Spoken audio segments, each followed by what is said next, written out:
Hello, interwebkaiju here. This is June's quick review roundup. Today I'm going to be talking about Charis Hell, Traxx, Mandy, Black Panther, Burnham's Inside, and House of the Long Shadows. Charis Hell. This is a movie about a sentient CarousHell unicorn who wants to take revenge on a snotty kid nicknamed Lunchbox who was particularly disrespectful to him while on the ride. That's the premise. If it doesn't spark your interest, then nothing in this movie is going to land for you. Acting is okay, two lead girls are my favorites. They're not amazing, but throughout the film they do grow on you. The unicorn's voice actor is good and the character is funny. Half the kills are brought to life with surprisingly really good practical effects. There's also some pretty funny kills.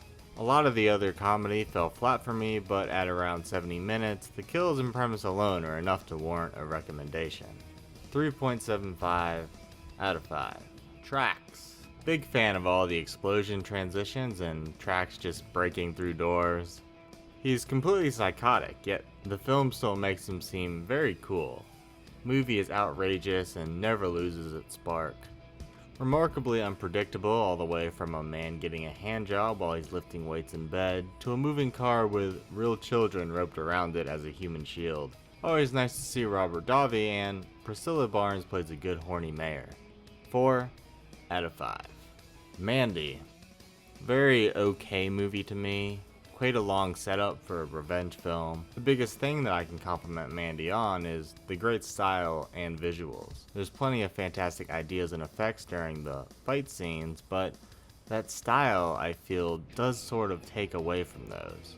Just raw footage of the kills and fights would probably be more exciting.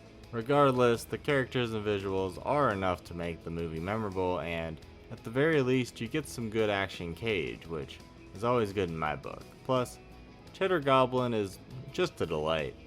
3.5 out of 5. Black Panther. Finally got around to seeing this one. The four main protags are solid.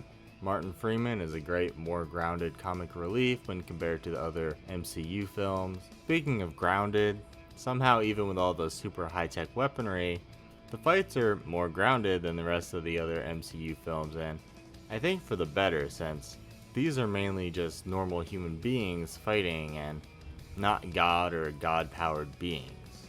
I really enjoyed the characters M'Baku and Mwakabi. They don't do much, but what they do speaks volumes, and the actors are great.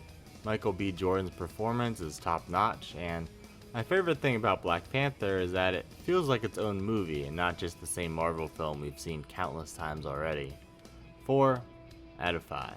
Burnham's Inside. Moves at a brisk pace, and this format lends itself to more visual gags than previous specials. It also allows him to do some enjoyable skits. The fact that Burnham made all this himself is the most impressive part. Problematic was my favorite song from Inside, but I doubt I'll be listening to any of the songs in the car like with Words, or the self-titled CD. Bo is still plenty creative, even if the content is less on the constant barrage of witty wordplay, and this is still the best comedy special I've seen in the past few years, but Inside is my least favorite one from Burnham, even including the Comedy Central Presents one. Regardless, Bo is that guy we grew up and got depressed alongside that deservedly found success, and I always look forward to seeing what he comes up with next, even if they aren't always masterpieces, i.e. Zack Stone.